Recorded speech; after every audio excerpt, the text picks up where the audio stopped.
The economic impacts of climate change are very real and very present. Business leaders across the globe cite extreme weather events, failure of climate change adaptation, and natural catastrophes among the top 10 risks they face. On a local level, bond ratings like the AAA rating held by Fairfax County may be put in jeopardy if the community does not demonstrate a clear effort to address climate risks. Major economic players like Moody's and the World Economic Forum are sounding the alarm. Now is the time to address greenhouse gas emissions. For individual consumers, food prices are a potential area of concern.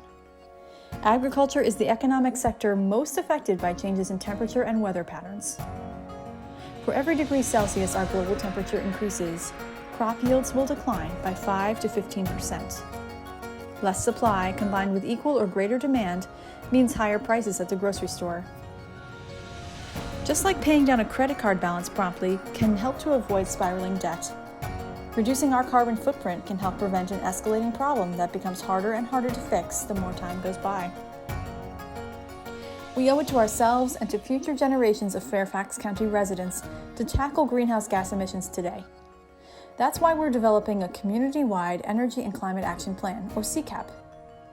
Learn more about climate action in Fairfax County and get involved today. Visit www.fairfaxcounty.gov and search for CECAP.